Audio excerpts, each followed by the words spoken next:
Hi. Oh dear, here I am, Jacque Opie with the beautiful Sharron Brandon Rigby. Sharron, do you normally say your name as a double barrel? Not normally. I'm used to just Sharron Brandon, but we added the Rigby because we wanted some people to know who I was actually attached to. Well, I must say, I did go on a little bit of a hunt. I stalked you on Facebook. I'm like, who's hers? So Sharron, I am so blessed and I'm so grateful to Marley for putting you and I in contact. And I reckon it's been about 3 months she's been saying to me, you have to meet Sharron, you have to meet Sharron. And I had to hear it enough times to then go, okay, let's catch up. And I'm so glad that we did. Yes, so am I. Um, so Sharron, I get for the people who haven't met you yet, I would love you just to introduce yourself and tell us a little bit about who you are, and then we'll dive into some juicy content. Okay.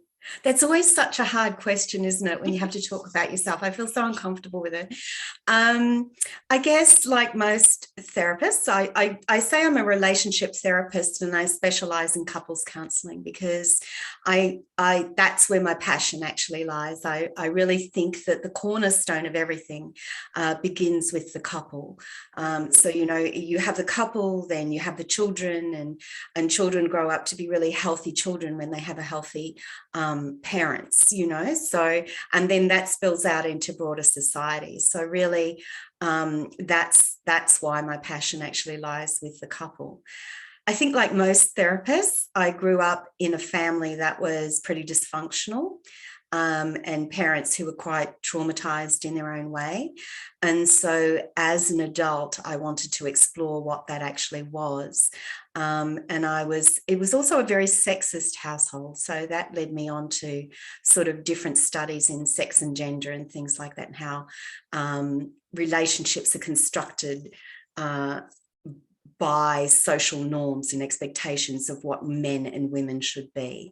But I think I went to university because I was defying my father, because, girls didn't get an education. And so thanks for that, Dad. And then about a year in, I realized I was there for myself. And so I started in psychology, and I really didn't like it very much at all. I moved over to sociology, and that's where I studied sex and gender. Then I went to feminist philosophy, and then I went to applied ethics, and then I went to counselling. And so my background is really quite diverse in that way. And that Wow, comes into, yeah. it sounds very much like you did defy your dad. I did. For a long time. It was a great motivator, but and and that led me to where I am now. So I studied emotionally focused couples therapy. I've done a little bit of Stan Tatkin's psychobiological approach, which looks at how bodies perform in relationships, like for anxiety around things like that, and how we co-regulate each other.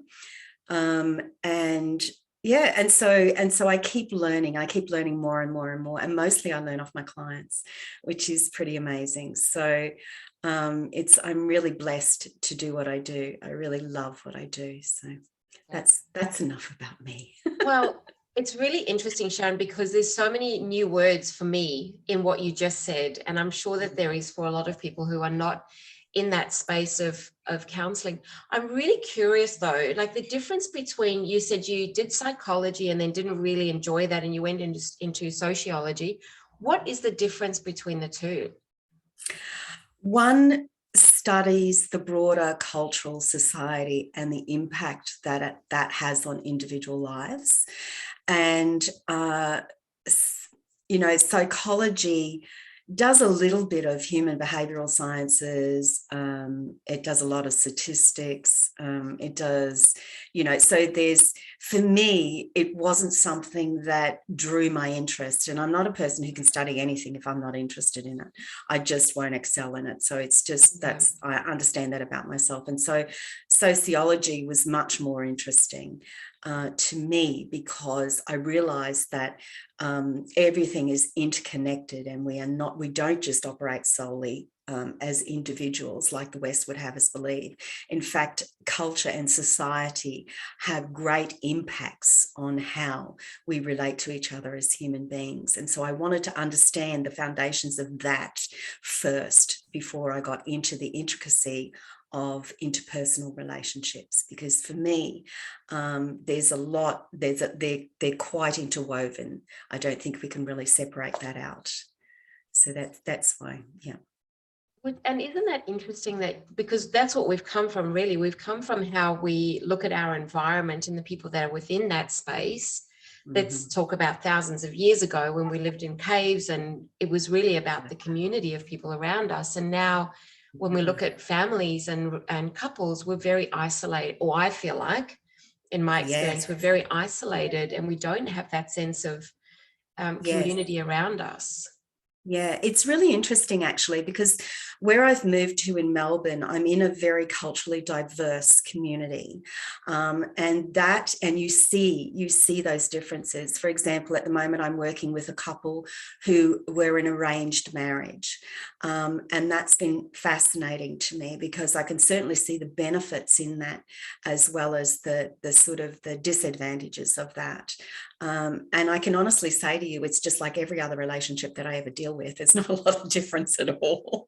And so, we have these ideas about other cultures and the way that they behave, and it's really interesting to actually work with couples who are from diverse backgrounds, and to see that actually we're all just really human. At the end of the day, we all have the same issues when it comes to relating to each other and caring for each other.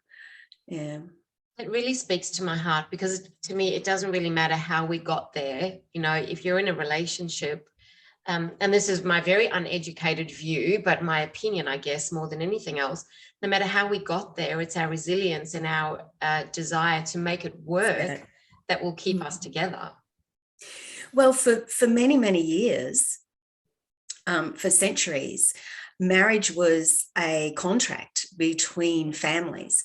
It was not this romantic individualist kind of relationships that we have in the West now. And it's still, in many parts of the world, you marry a family, you don't marry the individual. And families get together and you have a broader community, especially in cultures where there's not a lot of money. And so, this is a very new thing. We are entering a very new age when it comes to relationships.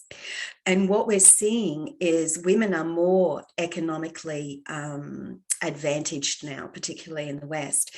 And so it is 70 to 80% of women are initiating divorce.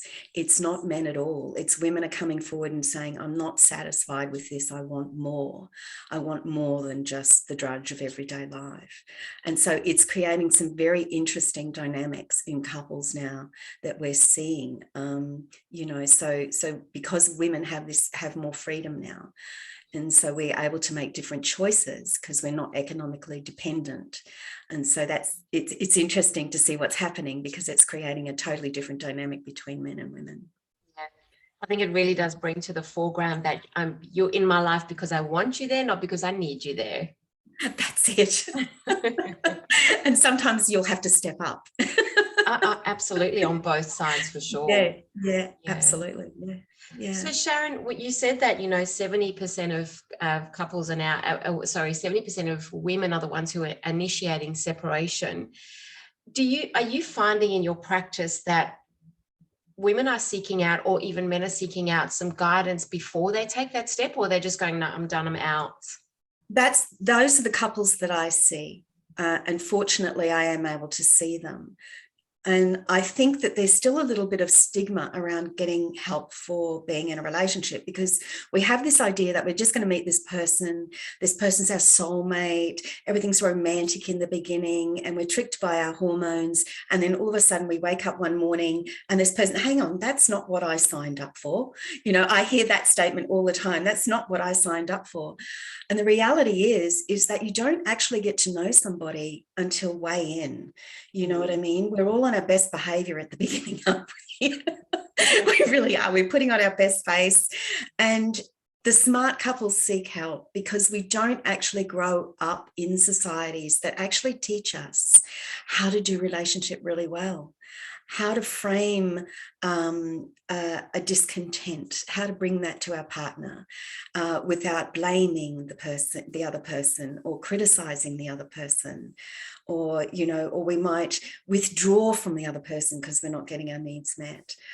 So the couples that come and see me, what I can do is, it's not just about delving into our past and why we behave the way we behave. That's the starting point.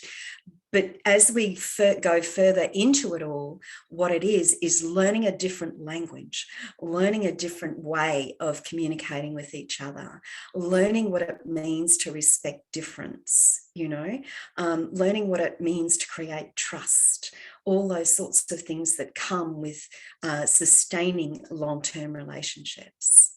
So yeah, so it's this and I have to, on total disclosure here, my partner and I have couples counselling regularly. Probably every 6 months we'll go along and just have a top up, because it's really good for us. It's good for us on a personal level and individual level, as well as for our coupledom.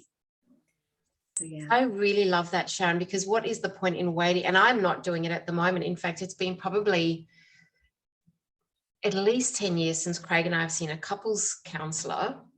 And that doesn't mean we haven't had issues in those 10 years. By far, we've had issues in those 10 years, probably some of that. That's so normal, right? Everybody does. But to think to go and, like you would a massage, or like you would any other thing, any other service to look after yourself, or to go and do it regardless of how your relationship is flourishing, whether you're feeling good or whether you're feeling challenged in the relationship, go and do it anyway. Yeah, it's a really great thing. And there's so much that a relationship therapist can offer in regards to assisting you better your life in so many ways, because really it comes back to how we are as an individual in the couple, and so that a personal growth is so much a part of being in a relationship with another person. And there is no one on the planet that is going to challenge you like your intimate partner. There is no one on the planet. And do you know how many times in a session I'll hear, I don't have this problem with anybody else? Of course you don't. Of course not. So yeah, so it's just a wise thing to do. And I think we place so much investment in our personal and intimate partnerships. And so to me, we need to look at it as just a health top up, like you would go to a GP, like you would go to like you say, a massage therapist, because if your relationship breaks down, you've got a lot to lose. There's extended families involved, there's children involved, there's finances involved, there's inheritances involved, so there's a lot to lose at the end of the day when relationships break down. So to me, it is worth maintaining it and topping it up, definitely. Yeah, I agree with you on that. And Sharron, I was just before, when I was talking to you about the post that I put up in my group, the Love Revolution, which was, Craig and I have been in a relationship for 28 years, and we're not the people that we were when we met. Like, everything has changed. Our bodies, our minds, our values, our goals, our belief system, everything is different. Yeah. And so even our sexual attraction towards each other, I love him and we are intimate, but nowhere near as what we were 28 years ago. And so my post was really about, if all of that has changed, then what's been the thing that's really kept us together? And I was going through your Facebook page and I came across the 3 pillars of relationship that you shared in there. And it was quite ironic that this morning I posted, the one thing that I feel hasn't changed for Craig and I is that I actually like him as a human being. So our friendship, friendship has been the key thing. And I'd love to just, touch on those 3 pillars, what they are and how you use them in your counseling with couples. And while you'll start talking, I might actually try and share that on the screen so our listeners can have a look at it as well. Sure. Okay, so I think the first pillar is always friendship. I think that we really underrate that component in relationships, because our friendship is, us playing together. It's the joy we feel. It's being there for each other when things go wrong. It's my go-to person when, you know, the rest of the world hates me, you know. So developing that friendship really helps us move towards the last pillar, which I'll talk about when we get there. And friendship is actually, I think, the foundation of intimacy. Because it's that wonderful childlike playfulness that you can have with each other in your friendships that allow that intimacy to happen, that those tender moments, those deep connected moments, those laugh until your belly hurts moments, right? And you can, and if you want a good sex life, you know, you have to be good friends, because silly things happen during sex. And if you can't laugh about it and you take it too seriously, it's all just too much like hard work, you know. So being playful with each other, I think, is one of the cornerstones of having a really long lasting good relationship. And it's important to like each other. You know, I'll hear some couples say, I really love him, but I don't like him very much, you know, and I don't think that's a good foundation for a relationship. Even when, you know, my husband is absolutely annoying the hell out of me, I still like him. You know, I still like him as a human being. I still like his values, and I can trust that. So that leads into the trust thing as well. So that's the first pillar, I think, friendship. Respecting difference is the second pillar. So many couples go into relationships and they'll say things like, you're so like me, we share exactly the same values. And, you know, and most of the time it's like in the early flooding of chemicals that happen in our bodies, we've looked at this person and this person is going to fulfill everything for us. And they're so perfect and it seems so right. And then one morning you wake up and all of a sudden they don't agree with you about something. Right. And then, you know, it's like, well, that's not what I wanted, you know. so being able to respect that your partner is different to you, they will sometimes want different things, they will view things differently to you, and being able to respect that is essential if you're going to have a good relationship. And it's just that degree of separation that makes them them and you, because it would be very, very boring if we were married to ourselves, right? And so that's the other thing I think that is extremely important. And the third one, there's so much research around the third one, and it's essentially important, and that is what we call secure attachment. So John Bowlby did some research around children and have the way that they bond with their mothers. What he learned was there were different types of attachment styles. And usually when couples are really, really distressed in their relationship, it'll be because their attachment styles are clashing. So the reality is the way that we were loved by our parents is the way that we will enter a relationship and love as adults. And that is why I was saying before, I think that, you know, it's so important to begin with the couple, because the couple has children and we want healthy children we want them to be able to relate to each other when they grow, you know, in a relationship as they get older, so that they can have a good life. And so John Bowlby did all this research, and secure attachment is about being able to trust our partners and being able to respect difference, so that when our partner needs to go and do their own thing, we're not distressed about that. We don't feel like we're being abandoned. We don't feel like there's some kind of loss there for us. We are able to stand in our own individuality and remain connected to them, even though there's difference. Right? That's secure attachment. And so there's lots of different attachment styles that I won't go into in this one session, because that's like, you know, that's a degree. So we'll just talk about secure attachment. So that's a really important component. And the beauty about this is that when we get into a relationship with somebody who has a different attachment style to us, we can actually use our relationship with that person to heal up our attachment wounding. And we can help each other be secure in ourselves and in our relationships with our others. And that's something I work a lot with couples. And it's pretty amazing to watch how somebody can come in with a really anxious attachment style, and over time, with assistance and support, that grows into a secure attachment. It's just blissful to watch that happen. Well, So yes, I can really, those are the three pillars. I love that. And I love how they lead into each other, Sharron. It's not like one of them stands on their own. It's the three together. That I have goosebumps, because when I think about my relationship with Craig, when we first met, I was 22 years old. And I came from a home, my mum and dad were very aggressive with each other. There was a lot of violence in our home, drugs and alcohol. And I remember as a child, I would be waiting at the window for my parents to come home at night. And sometimes they didn't, or we'd be in bed by the time they got home.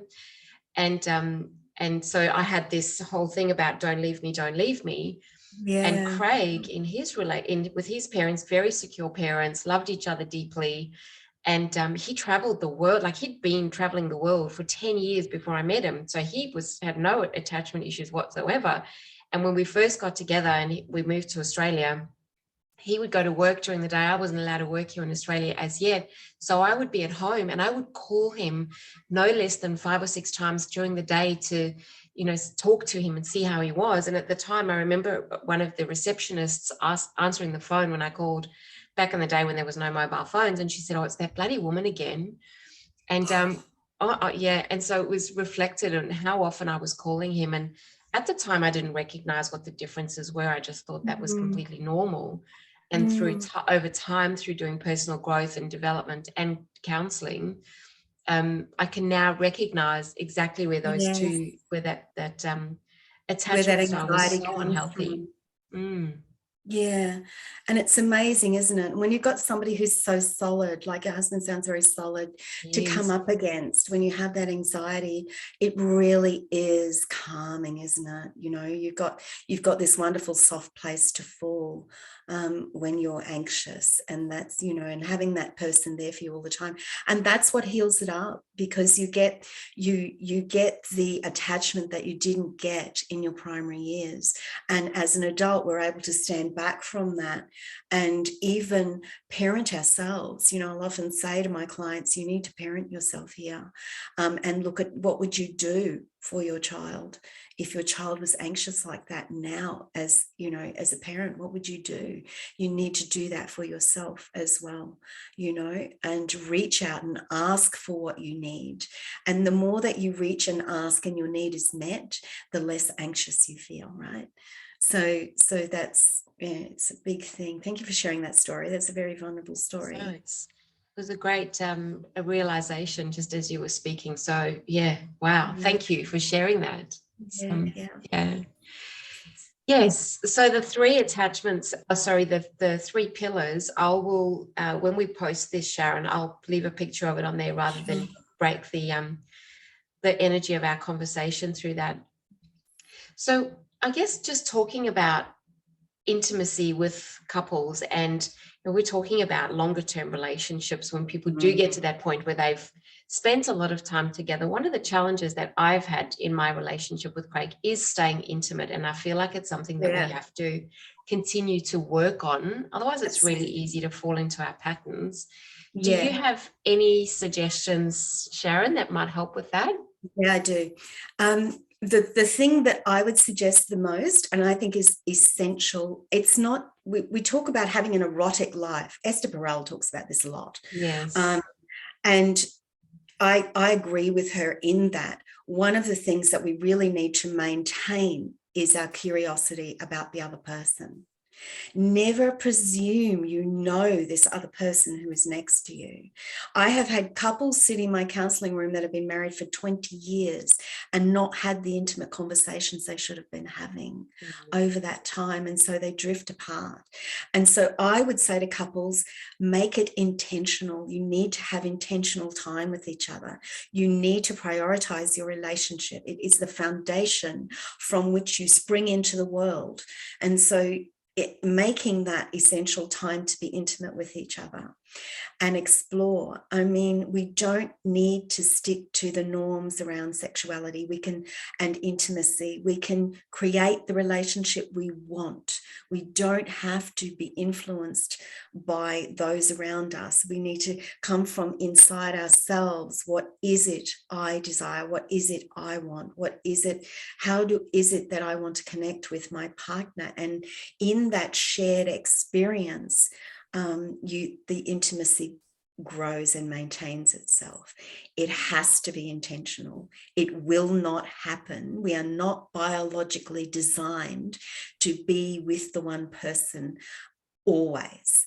We are not biologically designed. And so if our value is monogamy and fidelity, then we need to be intentional around that. And for others, it's about negotiating agreements. And so really to have an erotic life, it's not just about the bedroom. It's about a little bit of risk taking together outside the bedroom, a little bit of playfulness, and that's where that friendship thing comes in again. You're hanging out with your bestie and you're going on a balloon ride. Those sorts of things are erotic as well. And so we don't want to limit passion to just the bedroom. Right? My husband is a physics teacher and he gets really passionate about blowing things up, right? So I join him in that. We get in the backyard and we blow things up together. It's fun, right? And so the things that I love to do too as well, he'll participate in that. And so being invested in each other's lives, and also having interests outside of each other, because then you've got something to come home and talk to your partner about. Guess what happened today? And you have those kinds of conversations. And so what I always say to my couples is make it intentional. Check in at minimum every 2 weeks. You have a date night. Every 2 weeks you make time to just be with each other. And it doesn't have to lead to sex. It can just be playing together, in whatever way that delights you. And you're really limited by your imagination. Yeah. I love that, to make it intentional, because there's so much going on, especially now, like everybody's busy, and it's really easy to look back over the last 6 months or a year and go, okay, well, when was the last time we actually did it? Sharron, can you hear me? Yeah, I can. Okay. It's really, like looking over the last 3 months, 6 months and going, when was the last time we really spent time together and we were intentional about it? Yeah, it's really interesting. Sharron, I've got you frozen on your side now. I just don't know whose internet it is. Not sure what happened there, but we're both back, which is fantastic. So Sharron, we were just talking about being intentional and looking back, over the last 3 to 6 months or year even in our own relationships, and what were the opportunities that we had to really be intentional with each other, and then looking forward, how do we make sure we keep doing that? Because it's so easy for stuff like that to go by the wayside. It is. It is. And we get busy with life and kids. And and one of the big issues I see regularly is that, couples who have children, they pour all their energy into their children, which is which is great. We have different parenting styles now. However, you still need to really maintain your relationship as a couple, even though you have children. And your children need to understand, okay, mummy and daddy are going out on date night, and this is what we do together, because we keep our love alive in this way. So we teach our kids from a very early age that this is because you're exempling to them how to do relationship as adults. So it's really important. So we've learned from our parents, and now we're teaching our children by the ways that we do our relationships. I'm just looking for, I put up a post in the group the other day, and I said, I'm interviewing this amazing, beautiful woman, Sharron. Does anybody have any questions? And there was one lady who did have a question. So I'm just popping back to see. There was. Yes, I'm just popping back to there was see. I think it was a question about housework, I think it was. Was it? Something we all want to know more about, how we manage all of that. So we had a question that said, it's quite a long question. Hey, Jackie, this is epic. Would love to know how to navigate getting on the same page for house rules, discipline, consequences with a blended family. Nothing we've tried works. We can't manage to find common ground that satisfies both our parenting styles. There's trauma on my partner's side from years of abuse and being painted as the bad cop. So he's reluctant to step into boundaries and consequences to perpetuate this, which just allows a free for all. Wow, that's a lot.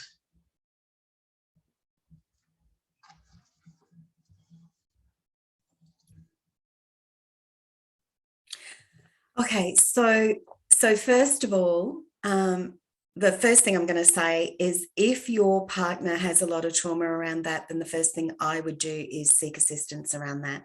Nothing's going to shift much until your partner starts to be able to have really good boundaries. And if his boundaries have been violated in his history, and that takes a little bit of work. Couples counselling is excellent for that, because what you can negotiate those sorts of things in a setting that's really safe. Because if your partner has had his boundaries violated a lot, there's an issue around safety for him. And so helping him, it's that secure attachment thing. And so helping him learn to be safe around setting boundaries and that it's okay is a really important component of moving forward with that. And that's not something that I think couples can do without support. It's one of those things where you really do need to seek help and advice. And so what I would do is I would seek out a therapist who, read your therapist's bio, make sure that they have a background in, attachment theory. That's what I would do. And I would choose somebody to go and see, so that it will not only help you just navigate around your extended family, it will help you navigate your interpersonal relationship as well. And you will be given tools to be able to assist your partner in that way as well. So that's my advice around that. If that was a question about just couples getting on the same page who were I don't like to use the word healthy, but who are really they don't have a trauma background and they just wanted to get on the same page, then what I suggest you do is you sit down and you navigate together what are the most important things to you as individuals, and try and make that a win-win outcome for both of you. Why can't you integrate all those things at the same time? To me, not everything, it doesn't have to be black and white. It doesn't have to be either or. I think you can navigate these things in a way that gets everybody's needs met. And I've seen that time and time again. It just takes the capacity to hold space for each other and have a really good conversation around, okay, so what is important to you and what is important to me, and how can we combine these two things together to make a beautiful whole so that everybody's happy? And what are you willing to negotiate around? What are you willing to be have a little bit of leeway around, so that your partner too can feel like they are participating in the parenting experience, you know. And then if you're really game, you can bring the kids into it and see what the kids think about it all as well, because they're actually a part of it, right? They're part of the family. And so, yeah. And in situations where you have ex-wives and ex-partners, it's really great if you can get everybody in the same room, if everybody's amenable to that. If they're not, then all you can do is work with the couple. But, you know, I've seen people be able to navigate some of the most tricky situations with a little bit of support and assistance. I hope that answers that question. I love that, Sharron. And it's, you know, I think these are challenges not even just between a blended family, it's any family where you're bringing a group of people together. And I love what you said about get the kids involved. I remember when I was younger thinking that the boundaries in our house were being done to me, not for me. Yeah. And I, you know, as a young person, I thought, well, why should I? Why do I have to do that? And I think sometimes we may miss it a little bit to explain the reasons behind something, rather than just go, well, these are the house rules and it's my way or the highway, versus we have these in place to protect you, to protect the other people in our home. And how do we do it in a way that all of our needs are being met, not just mum and dad going, well, these are the rules up here and it's happening to you, not for you. How do we teach children to have agency if we don't allow them to? You know, that's the whole thing, isn't it? How do we teach them to be confident if they can't make decisions about their own lives? And of course, this is within reason, because, you know, you have to look at the developmental stages of a child and where they're at. And of course, this all happens within, you know, within reason. However, I think it's really important to actually ask kids how they feel about things. And you really might be really surprised at how they really enjoy structure, how they really enjoy when mum and dad are on the same page together. It gives them a sense of safety, right? And it's a really important thing when you're parenting, to ensure that your children have that safety and that they have a soft place to fall. And to be really careful about children playing parents off against each other. You know, you see that a lot in, blended families and extended families. You see kids, manipulating dad into doing something mum would never allow them to do. It's not a good look for kids, and it teaches them that they can actually manipulate their way through life instead of being in their integrity. And we want kids to be in their integrity, right? We want them to be able to ask for what they need to know and understand themselves really well. And so that really starts with how you parent your children. It's as simple as that. Yeah. Well, and I really appreciate you answering that question. And there might be some quite generic information in there, but if anybody asking questions or anybody needs help and support in their relationship, Sharron, I'm talking to you because I've looked at your bio. I've read about what you're doing in the space of relationships, and the amount of work that you've done on yourself to develop your skill set, not just in counseling, but in your own relationship, is why we're talking. And I love that about what you do. What is the best way for people to get in touch with you if they feel like this is a good place for them to start, just for a conversation? Sure. They can join my group. It's called Love for Life Relationship Advice. It's a Facebook group. And also you can go to my website, which is sharronbrandon.com. And you can leave me a message there. You can inbox me on any of my social media, or you can just pick up the phone and call me. And so I'll leave the phone number, because the way that I actually interview my couples before I actually work with them. So we do a Zoom call. I love that. So first of all, we have the initial phone call. You call me and we say, you give me a little bit of background about what's going on. And then I interview you both as a couple to see where you would like to take the counselling. That way I can ensure that I can actually help you. And if I can't, I can refer you to somebody who can, because I really think it's really important that couples get the assistance that they need. And then, and only then, when we're compatible and you feel safe with me, and I really feel like I can help you, then we have a session.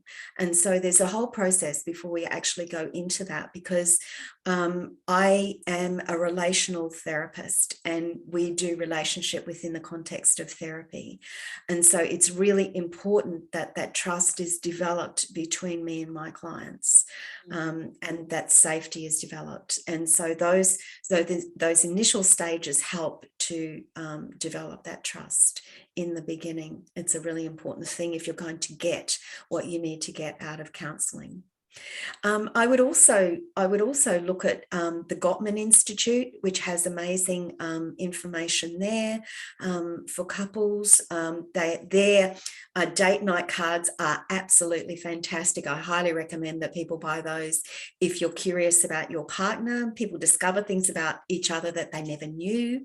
So that's one of the websites that I'd recommend that you go to for really good information around what it means to be in a healthy relationship with somebody.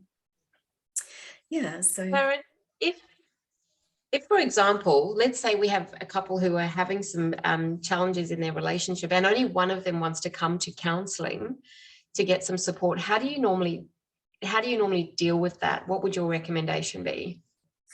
I counsel that person because it takes one person to change a relationship. Yeah. Because the way that you respond to your partner can literally shift the dynamic between couples, because it is a dynamic. It's a two-person psychological system when you are in a couple bubble. We call it the couple. Stan Tackins calls it the couple bubble. I think it's the most perfect analogy of what it is. And so one person, when you start to change yourself and the way that you relate to others, you will experience a different response. When you start to speak from your integrity, when you start to speak from your own truth, it's a very, very powerful thing to do with anybody. And I highly recommend that people speak from their feelings. And we live in a culture that's there's a lot of feeling deprivation in our culture. We don't encourage people to express their feelings. Like, we have very limited vocabularies around that.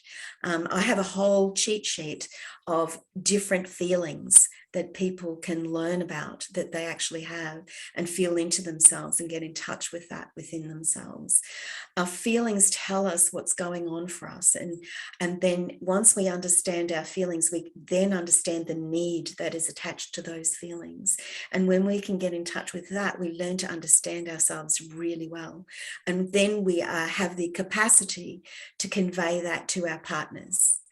And it's rare when somebody cares about us and loves us and is in a relationship with us that they don't want to know about that stuff.